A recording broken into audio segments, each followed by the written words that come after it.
Hello students, welcome again to Jagat Sir Physics class, and we always say that's the finest and easiest way to learn the concepts of physics. और हमारी कोशिश भी यहाँ पे students यही रहती है कि आप जितने भी कॉन्सेप्ट करें वो कॉन्सेप्ट आपके टिप्स पे हो। फिलहाल हम जिस पार्ट में चल रहे हैं that part is vector, and इससे पहले जो हमने पढ़ा है that concept was how we can resolve a vector into two components. Lami's theorem के हमने एक न्यूमेरिकल करा था, और न्यूमेरिकल अगर आप लोगों ने बहुत ही अच्छे तरीके से समझा है तो आपको ये पता चल गया होगा अगर किसी पॉइंट पे थ्री फोर्सेस वर्क कर रही हैं तो कैसे आप लैमीज थ्योरम अप्लाई कर सकते हैं। बट हाँ, कंडीशन ये थी कि वो तीनों के तीनों फोर्सेस इक्विलिब्रियम की कंडीशन को सेटिस्फाई करने चाहिए। देखो स्टूडेंट, उसके बाद आपने, हालांकि हमने जब फिजिकल वर्ल्ड और मेजरमेंट किया उसके बाद हम नेक्स्ट उस पे काइनेमेटिक्स पे आए, तो काइनेमेटिक्स में हमने फिजिकल क्वांटिटीज को एक बार फिर से पढ़ा था, और फिजिकल क्वांटिटी में वेक्टर और स्केलर के बारे में बातें करी थी, और वेक्टर और स्केलर में हमने स्पेशली डॉट प्रोडक्ट और क्रॉस प्रोडक्ट के बारे में भी बातें करी थी, लेकिन उन पे हमने ज्यादा न्यूमेरिकल्स नहीं करे थे। आज हम उन पे कुछ न्यूमेरिकल्स भी करने का कोशिश करेंगे, और आज हमारे पास जो कॉन्सेप्ट है that concept is applications of resolution of A vector, कि how we can resolve a vector into two components. Students, हमारा टारगेट बेसिकली क्या है? देखो बच्चों, हमारा टारगेट है कि आप इजी से इजी वे में उसको समझ सकें कि एक वेक्टर को कैसे रिजॉल्व करते हैं, उसकी क्या क्या एप्लीकेशंस है। मैं कुछ एक एप्लीकेशन उठा रहा हूं, कुछ एक हम आगे जैसे जैसे चैप्टर में हम मूव करते जाएंगे वैसे वैसे हम अप्लाई करते जाएंगे इस कॉन्सेप्ट को, ठीक है। तो मैंने आज दो कॉन्सेप्ट लिए, वॉकिंग ऑफ ए मैन। देखो हम कैसे चलते हैं, आप सोच के देखो, अज्यूम करके देखो, आप ऐसे चलते हो, देखो ऐसे, देखो मेरा चलना देखो ऐसे, यानी कि मैं ग्राउंड को अपने पैरों से इस तरह से प्रेस करता हूं ऐसे, ठीक है। मैं यहां फोर्स लगाता हूं, ऐसे फोर्स लगती है, मेरी एड़ी उठती है और मैं आगे चलता हूं, ऐसे ही चलता हूं ना। कभी कोई एड़ियों के सहारे तो नहीं चलता होगा ना, ऐसे ऐसे ऐसे ऐसे ऐसे तो नहीं चलता होगा, एड़ियों के सहारे तो कोई नहीं चलता होगा। पहले पैर प्रेस करता है ग्राउंड पे, फिर एड़ी उठती है, फिर हम फॉरवर्ड डायरेक्शन में मूव करते हैं। तो मैंने डायग्राम बनाने की कोशिश करी है, ये पैर थोड़ा आदिमानव टाइप का बन गया, ठीक है। इससे प्रेस करता है ऐसे ग्राउंड को, है ना। दैट फोर्स इज एफ, वो जिस फोर्स से प्रेस कर रहा है दैट फोर्स इज एफ। अब आप एक्शन करोगे तो न्यूटन का थर्ड लॉ क्या कहता है कि forces always exist in the form of pairs, जोड़ों की फॉर्म में, यानी कि दूसरी फोर्स जिसका नाम मैंने लिखा है रिएक्शन होगा ही होगा, इक्वल और अपोजिट होगा। अपोजिट का मतलब है उसकी डायरेक्शन अपोजिट होगी। अब अगर ये एंगल हॉरिजॉन्टल के साथ बना रहा है एफ थीटा, तो ये भी हॉरिजॉन्टल के साथ एंगल कितना बनाएगा? 100% श्योर है, थीटा। तो जिसके पास थीटा होता है उसका कौन सा कंपोनेंट होता है? cos, this is r cos theta, और इसका परपेंडिकुलर cos का कौन होता है? sin theta. अब बच्चों ध्यान से देखो, किसी भी ऑब्जेक्ट का वेट कहां एक्ट करता है? Weight always acts vertically downward ना, तो इस ऑब्जेक्ट का वेट भी डाउनवर्ड एक्ट करेगा। वेट होता है mass into acceleration due to gravity. अगर मैं इस डायग्राम में ध्यान से देखूं तो mg की डायरेक्शन में r sin थीटा, यानी कि r sin थीटा क्या काम करेगा? r sin theta will balance the weight, will balance the weight of object। कौन है? weight of man, obviously, है ना, weight of man, ठीक है। और r cos थीटा किस डायरेक्शन में लग रहा है? फॉरवर्ड डायरेक्शन में। तो r cos theta will help to move in forward direction, to move in forward direction। ये फॉरवर्ड डायरेक्शन में मूव करने के लिए हेल्प करेगा। तो ये था कि हम चलते हैं। Walking of a man is also based on the concept कि how we can resolve a vector into two components. Okay students, now we move to the next. देखो बच्चों, लॉन रोलर आजकल तो इलेक्ट्रिकल आ गए हैं, लेकिन थोड़े टाइम पहले आजकल भी यूज होते हैं, जो घरों में अपने यूज करते हैं उन्हें इलेक्ट्रिकल लॉन रोलर लाने की कोई जरूरत नहीं है, वो हाथ से चलने वाले ले आते हैं। घर में अगर छोटे छोटे लॉन्स होते हैं वगैरह होते हैं तो वहां आपने देखा होगा कभी भी हम लॉन रोलर को ना ऐसे नहीं चलाते होते, ऐसे ऐसे ऐसे बल्कि हम उसको ऐसे खींचते होते हैं अपनी तरफ ऐसे ऐसे। तो कॉन्सेप्ट मैंने बनाया है, it is easier to pull a lawn roller than to push it. This is the concept. Here I have the lawn roller, this is the first case, this is the handle जिसे पकड़ के मुझे चलाना है इसे, ठीक है। और ये वेट तो हमेशा डाउनवर्ड एक्ट करता है भाई, वेट होता है mass into acceleration due to gravity mg, है ना। अब मान लो पहले केस में मैं इसे धक्का मार रहा हूं, it is easier to pull than to push it. पहला मैं काम कर रहा हूं इसे धक्का मारने का, पुश करने का, तो this is the direction of force F, है ना, ये F हो गया। अगर ये एंगल थीटा है वर्टिकल के साथ, then this is F cos theta, है ना, F cos थीटा। और ये क्या आएगा, उसका परपेंडिकुलर कौन बनेगा, F sin थीटा बनेगा। अब आप देखो उसका वेट इंक्रीज हुआ है या डिक्रीज हुआ है, हाँ जी, वेट की डायरेक्शन में ही F cos थीटा लगा है, तो इफेक्टिव वेट कहां कितना होगा, यहां पे इफेक्टिव वेट आ जाएगा जी mg, तो पहले था उसी की डायरेक्शन में आ गया कौन, F cos थीटा। यानी इफेक्टिव वेट पहले जितना था उसमें प्लस हो चुका है कुछ ना कुछ। ये कैसी चीज है, पुश वाली बात है, ये आपने धक्का दिया है इसको, है ना।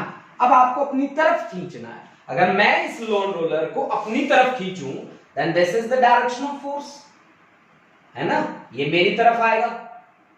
अब मान लो ये वर्टिकल के साथ एंगल बना रहा है कितना, थीटा। अगर ये एंगल थीटा है तो ये आपके पास आएगा, हॉरिजॉन्टल के साथ एंगल लिया है मैंने यहां पे, तो ये आ जाएगा F cos थीटा, और ये चला जाएगा ऊपर एक F sin थीटा। आपको पता है ना जो कंपोनेंट्स जो बनते हैं ना इसके F के, ठीक है, उसको ध्यान रखना, इन दो जो कंपोनेंट मिले इनके बीच में ये रिजल्टेंट होगा हमारा। ऐसा ना हो कि आप कंपोनेंट बना के रख दो यहां ना, भाई मान लो आपके पास इस तरह से इंक्लाइन है, तो आपके जो कंपोनेंट बनेंगे वो ऐसे बनेंगे, ठीक है, ये this is the right way. मान लो आपके पास ऐसे और आपने ऐसे ऐसे बना के रख दिए, this is the wrong way. आपको हमेशा अपने वेक्टर को बीच में रखना है भाई, ठीक है ना, मतलब उसको प्रेफरेंस मिलनी चाहिए। ऐसा नहीं है कि उसको इधर उधर कर दो, साइड कर दो कि हाँ हमारी मर्जी है, जहां हम रखेंगे वहां रखें, ना, मर्जी नहीं चलेगी आपकी। क्या करना पड़ेगा आपको, इस प्लेन के अंदर ही रखना पड़ेगा इन दोनों कंपोनेंट्स को, ठीक है ना। यानी ये हमारा जिसको हम रिजॉल्व कर रहे हैं वो इन दोनों के बीच में हो, है ना, ठीक है। अब देखो मेरी बात सुनो, ये F था, इस F को मैंने रिजॉल्व किया F sin थीटा, क्योंकि इसकी डायरेक्शन ये वाली थी, तो फिर एक ये वाला कंपोनेंट एक ये वाला कंपोनेंट। अब इस लाइन में देखो, एक तो वेट है दैट इज mg की डायरेक्शन डाउनवर्ड, इसकी डायरेक्शन अपवर्ड। तो यहां पे जहां पे मैं क्या कर रहा हूं, पुल कर रहा हूं अपनी तरफ, तो यहां पे इफेक्टिव वेट कितना आया बताओ मुझे। इफेक्टिव वेट भाई mg में से सब्ट्रैक्ट करना पड़ेगा क्या, F sin थीटा। तो अब आप दोनों केसेस में देखो, यहां पे वेट हुआ प्लस, यहां पे वेट हुआ माइनस, तो जहां वेट कम होगा वहां आसान होगा उसे चलाना, ऑब्वियसली यार वो बहुत इजी रहेगा, ठीक है। तो mg minus F sin theta, यानी कि पुल के केस में काफी इजी हो जाता है उसे पुल करना देन टू पुश इट। यही हमारी स्टेटमेंट थी, it is easier to pull a lawn roller than to push it. Students आप इस चीज को बहुत ध्यान से पढ़े बच्चों, क्योंकि ये बातें कहीं ना कहीं आगे जाके बहुत ही अच्छी फॉर्म लेने वाली है, ठीक है।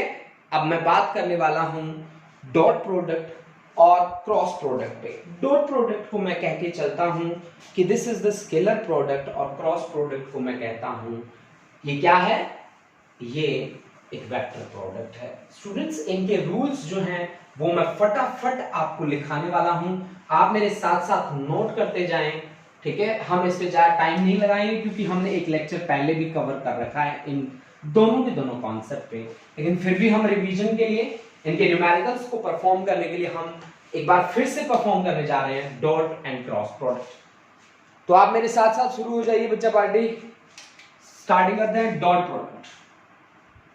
डॉट प्रोडक्ट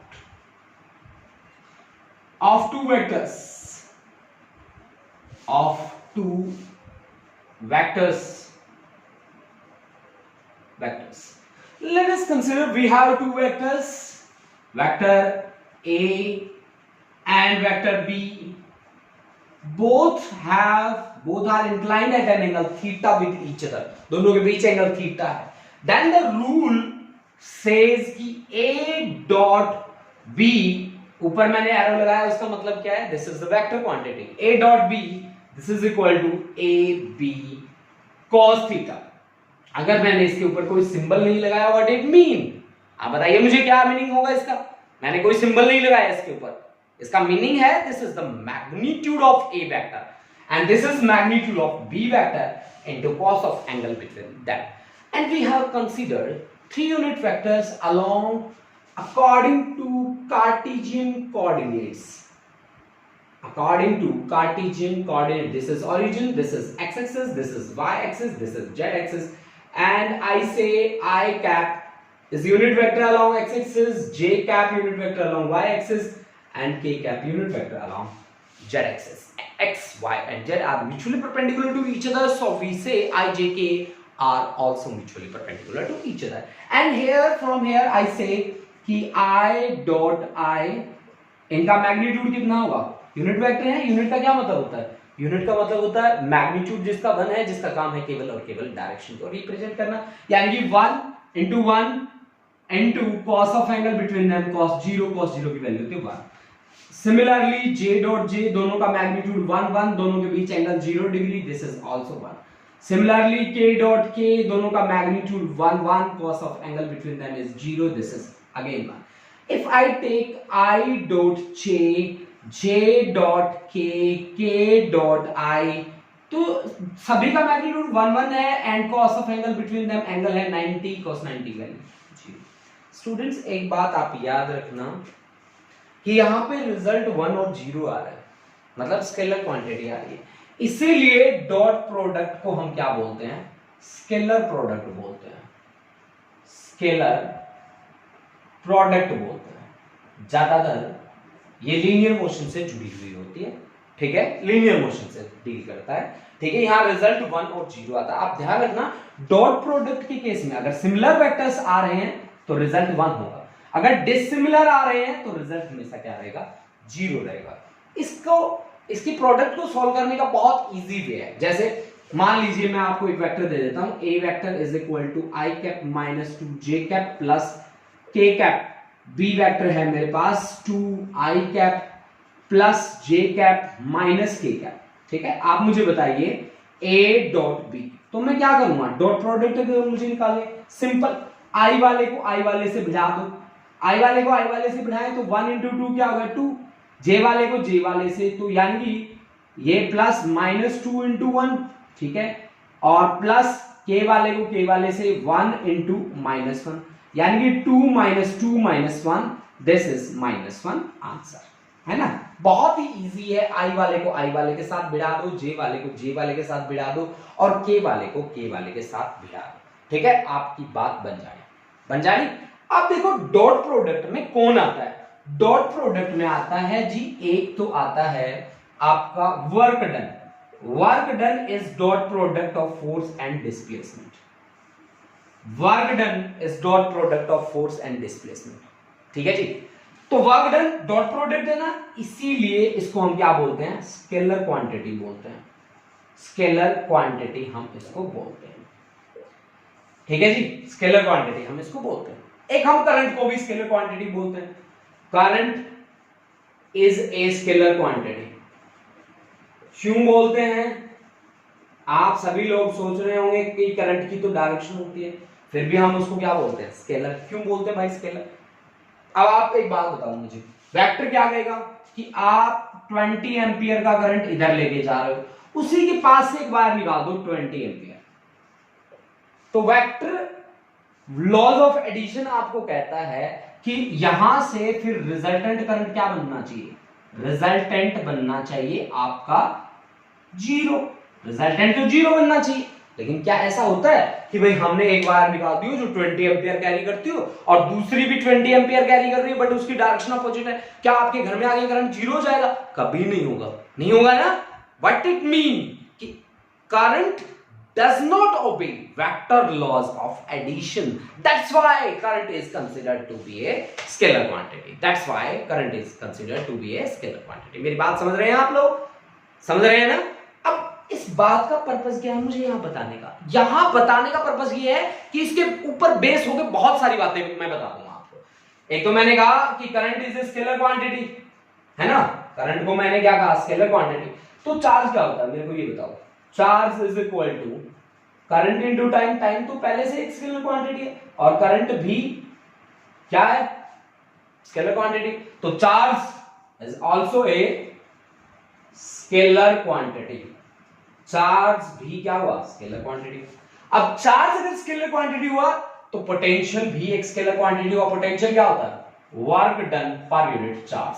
तो वर्क स्केलर, चार्ज स्केलर, तो पोटेंशियल भी क्या हुआ? Scalar. That's the electric potential students. अभी अभी आप पढ़ गए हो क्लास 10th में, ठीक है, कि इलेक्ट्रिक पोटेंशियल क्या है? स्केलर क्वांटिटी है जिसको हम कैसे डिफाइन करते हैं? वर्क पर यूनिट चार्ज से. तो स्टूडेंट इस पे बेस होके हम कुछ और भी न्यूमेरिकल सीखेंगे कि कैसे हम न्यूमेरिकल परफॉर्म कर सकते हैं इन पे. चलो स्टार्ट करते हैं. एक आध न्यूमेरिकल और देखते हैं. आओ देखो बच्चों, अब मेरे को एक न्यूमेरिकल दिया है. ए वेक्टर दे रखा है, बी वेक्टर दे रखा है, find angle between A and B. देखो मैं डॉट प्रोडक्ट से भी सोल्व कर सकता हूं, आगे चल के क्रॉस प्रोडक्ट आएगी उससे भी मैं सोल्व कर सकता हूं. मेरे दोनों वेज सेम रहेंगे. ठीक है, चलो स्टार्ट करते हैं. हमारा ए वेक्टर दे रखा है, बी वेक्टर दे रखा है. एंगल हमें निकालना है ना. मुझे एक बात का पता है कि ए वेक्टर की डॉट प्रोडक्ट बी वेक्टर के साथ क्या होती है? This is A B cos theta. यानी simply cos theta is equal to A vector dot product with B vector divide by magnitude of A vector into magnitude of B vector. This is the magnitude. सबसे पहले मेरे को निकालना पड़ेगा इसका magnitude. तो magnitude क्या होगा उसका? आई का कोएफिशिएंट कितना है उसका स्क्वायर ले लो, जे का कितना है उसका स्क्वायर ले लो, के का कितना है उसका स्क्वायर ले लो. कितना आया आपके पास? 4 + 9 + 4, ये आया √17 आया ना. ठीक है. और बी आपके पास कितना आया? बी का 1 का स्क्वायर प्लस 2 का स्क्वायर प्लस 4 का स्क्वायर, यानी कि 16 + 4 प्लस यानी कि 21 है ना. 21. ठीक है बच्चों. अब देखो बेटा, यहां से ए डॉट बी निकाल दो. ए डॉट बी निकालोगे तो आई वाले को आई वाले के साथ मिला दो, तो 2 × 1 प्लस जे वाले को जे वाले के साथ 3 × 2 प्लस के वाले को के वाले के साथ 4 × 2. और ये रूट में है आपके पास 17 और ये रूट में है 21. अब देखो मेरी बात सुनो ध्यान से. ये आएगा आपके पास 2 + 3 × 2 = 6 + 8 है ना. और डिवाइड बाय 17 का 4 ले रहा हूं मैं. ठीक है. और 5 × 5 = 25 यानी कि 4 पॉइंट समथिंग. मैं 4 ही ले रहा हूं नियरली, मतलब आपको सॉल्व करके दिखाने के लिए.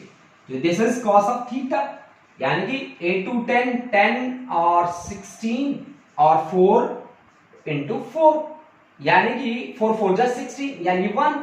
अब cos थीटा की वैल्यू 1 कहां पे होती है भाई? cos theta is equal to 1, तो theta is equal to 0 degree. Theta is equal to 0 degree. ठीक है. तो आप इस तरह से क्या निकाल सकते हैं? एंगल निकाल सकते हैं using dot product of two vectors. Okay student, let's move to the another article. That article is cross product. Take a screenshot. After that we will discuss the concept of cross product of two vectors. अब students हमारे पास है cross product of two vectors. Basically हम cross product को एक vector product के नाम से जानते हैं. वेक्टर प्रोडक्ट हम क्यों कहते हैं इसको? क्योंकि इसका रिजल्ट हमेशा एक वेक्टर क्वांटिटी होता है और ये ज्यादातर रोटेशन से जुड़ा हुआ कॉन्सेप्ट है, कर्ल से जुड़ा हुआ कॉन्सेप्ट है. कर्ल का मतलब होता है रोटेशन, यानी कि ये रोटेशन से जुड़ा हुआ कॉन्सेप्ट है. इसका रिजल्ट हमेशा एक वेक्टर क्वांटिटी होता है. That's why this product, that product is cross product. Cross product is always known as the vector product. Let us consider we have again two vectors inclined at an angle theta with each other. Then the cross product of A and B is rule. That's the rule of cross product. That is product of their magnitude, मतलब ए के ऊपर कोई symbol नहीं है, उसका मतलब क्या है, this is the magnitude of A vector, this is the magnitude of B vector and sine of angle between these two, यानी कि A B sine theta. Okay students, अगर मैं इस रूल को फॉलो करके आई क्रॉस आई चेक करना चाहूं, आई का मैग्नीट्यूड कितना होता है 1, आई कैप का मैग्नीट्यूड कितना है दूसरे का 1, sine of angle between them दोनों के दोनों, this is also along X axis, this is also along X axis, तो एंगल कितना हुआ 0, साइन 0 की वैल्यू कितनी होती है 0। In similar way this J cap cross J cap is 0, in similar way के कैप क्रॉस के कैप इज 0। अब देखो बच्चों, जब डॉट में आप चले थे और आपने कहा कि हमने सिमिलर वेक्टर्स लिए हैं, यानी कि आई कैप डॉट आई कैप लिया, या आपने जे कैप डॉट जे कैप लिया, या आपने के कैप डॉट के कैप लिया, तो रिजल्ट कितना था 1 था ना। यहां पे रिजल्ट कितना है 0, यहां पे रिजल्ट कितना है बेटा 0 है। इस 0 को मैं नल वेक्टर की तरह ट्रीट कर रहा हूं, this 0 is treated as the null vector, इसको मैं नल वेक्टर की तरह ट्रीट कर रहा हूं। अब आता है दूसरा, अगर मैं डिसिमिलर वेक्टर लेता हूं तो फिर मैं ये रूल ये वाला ना अप्लाई करके, मेरे पास एक रोटेशन रूल है, मैं उसमें रोटेशन में लिखता हूं क्लॉकवाइज डायरेक्शन में आई कैप जे कैप के कैप लिख दिया। अब आई से स्टार्ट करते हैं, आई क्रॉस जे, उसके बाद आ रहा है कौन के, आई जे, उसके बाद के। अब जे से स्टार्ट करें, J cross K is equal to I, उसके बाद के से स्टार्ट करते हैं, K cross I is equal to J. This is the rotation rule. Student एक बात याद रखना आप लोग कि अगर आपने इनकी पोजीशन को चेंज कर दिया तो फिर वहां पे नेगेटिव साइन आ जाएगा। जैसे जे को आगे ले आए, आई को पीछे ले आए, तो रिजल्ट क्या आया माइनस के कैप। इसी तरह से यहां से के को आगे ले आए, जे को पीछे लिख दिया तो माइनस आई कैप। इसी तरह से यहां पे आई को आगे ले आए, के को पीछे लिख दिया तो minus J cap. This is the rule with the help of which we can work on the cross product of two vectors. Student अब आप इसका एक स्क्रीनशॉट ले लें, फिर हम एक एग्जांपल के थ्रू इन चीजों को एक्सप्लेन करना सीखेंगे और इन कॉन्सेप्ट को सॉल्व करना भी सीखेंगे। Take a screenshot, after that we will move to the vector product for two vectors. दो वेक्टर हमारे पास गिवन हैं, उन वेक्टर की हम क्या करेंगे क्रॉस प्रोडक्ट निकालेंगे। This is the last article, इसलिए मैं इन सबको रब करने जा रहा हूं। केवल मैं स्टेटमेंट रखूंगा जो स्टेटमेंट मेरे को सॉल्व करके चलनी है। देखिए हम कैसे वर्क करेंगे, तीनों पहले लेता हूं। देखो इन दोनों की क्रॉस प्रोडक्ट निकालनी है मेरे को एक्चुअल में क्या करना है, ए वेक्टर क्रॉस बी वेक्टर निकालना है। डिटर्मिनेंट रूल यूज करूंगा मैं बच्चों यहां पे, तो मैं पहले ही यहां पे डिटर्मिनेंट के सिंबल ले लेता हूं, दो खड़ी लाइनें ऐसे। इन दोनों में कॉमन क्या है, इसमें आई है, इसमें आई है, इसमें जे है, इसमें जे है, इसमें के है, के ऊपर लिख दो आप आई जे के, चाहे आपको दे रखे या नहीं दे रखे। अगर नहीं दे रखे तो उसकी जगह 0 लिख देना, कोई बात नहीं। जैसे के कैप लिखा है उसके नीचे 0 लिख देना। अब देखो ए वेक्टर के पास क्या है 2 आई कैप, तो 2 ए आ गया ना, हाँ 2। उसके पास -3 जे कैप, ठीक है। उसके बाद के कैप का केवल अकेला तो 1 मल्टीप्लायर हो गया उसका, ठीक है। दूसरा बी वेक्टर का क्या है आई कैप मींस 1, -4 जे कैप -4 प्लस के कैप यानी 1, ठीक है जी, ठीक है। अब ना आपको एक एक को आतंकवादी मानना है, टेररिस्ट, वो ना अपने चारों ओर वो कसाब की तरह गोलियां चला रहा है, ठीक है। आपने देखी हुई मूवी है ना, ठीक है। अब हम क्या करते हैं कि इससे गोलियां चलवाते हैं, ये अपने चारों तरफ गोली चलाएगा। आप लिखते जाओ, देखो इसका ना एक रूल बनता जाएगा, आप मेरे साथ साथ वर्क करते जाना। पहले लिख दो आप प्लस आई कैप, यहां पे डिटर्मिनेंट वाले 2 डंडे, ठीक है, ठीक है। अब आप जिनको मार सकते हो मरवा दो इससे। यहां ये गोलियां चलाएगा ऐसे, ये गोलियां इधर तक आ रही हैं ऐसे ऐसे, अपने नीचे भी गोलियां चलाएगा ऐसे ऐसे ऐसे, अपने ऊपर भी गोलियां चलाएगा, ऊपर तो कोई है नहीं, किसी को लगेगी नहीं। पीछे भी चलाएगा, पीछे भी कोई नहीं है। जो मर गए उनको भूल जाओ, ठीक है ना। और जो बाकी रह गए, बाकी कौन रह गए, ये इनको इसमें लिख दो। तो ये -3 1 -4 और +1 बाकी रह गए, ठीक है। अब उससे बंदूक छीन लो, कह दो बहुत मार धाड़ मचा दी तूने, अब बस कर जा। ठीक है। अब उससे बंदूक छीन ली मैंने, ये देखो ये मैंने छीन ली बंदूक, छीन ली, ठीक है। अब आई ने अपना काम पूरा कर दिया, ये प्लस हुआ तो ये जे क्या हुआ, इससे माइनस हुआ, और यहां पे दो डंडे फिर से खड़े कर दो। अब बंदूक उसे भी देनी पड़ेगी भाई। अब बंदूक उसे दी मैंने जे को, इसने गोलियां अपने आगे यहां तक जा रही हैं, अपने पीछे, अपने ऊपर, अपने नीचे, नीचे, है ना। तो इस लाइन को मार गया पूरी, इसको मार गया, इसको मार गया, बाकी कौन बचता है, बाकी बचता है ये वाला 2, ये 1, ये 1, ये 1, यानी कि 2 1 1 1, ठीक है। अब इसका काम खत्म, काम खत्म, गन छीन लो उससे, ठीक है। अब और फालतू गोलियां नहीं चलाने देनी उसको, कहीं वो चलाता ही रहे, है ना। अब देखो जी, प्लस आई माइनस जे और प्लस के कैप डिटर्मिनेंट, ये पहले से बना लो, बना लिया। अच्छा, अब इसके हाथ में अगर बंदूक दी तो अब तो उड़ा देते, कोई बात नहीं। देखो इधर भी चलाएगा, इधर भी चलाएगा, और अपने ऊपर और अपने नीचे भी चलाएगा, ठीक है। बाकी कौन बचा, आपको दिख रहा है जो बाकी बचा है, वो बाकी बचा है 2 1 -3 और -4, बाकी बच गया ना, बाकी बच गया, ठीक है जी। अब हम काम करते हैं क्या, एक एरो इंट्रोड्यूस कर देते हैं सभी में। ये लो जी एरो, ये लो जी एरो, ये लो जी एरो। जो एरो मैंने लगाई है ना, उन दोनों की प्रोडक्ट ले लो आप, ठीक है, और सोल्व करते जाओ। देखो कैसे, आई कैप एरो की प्रोडक्ट है -3, अब माइनस करके जो बाकी बचे उनकी प्रोडक्ट 1 × -4 -4 माइनस माइनस क्या हो जाएगा plus, minus J cap arrow की प्रोडक्ट 2 माइनस जो बाकी बचे हैं 1 प्लस के कैप एरो वालों की प्रोडक्ट -2 × 4 -8 माइनस करके 3 × 1 तो +3, है ना, ठीक है।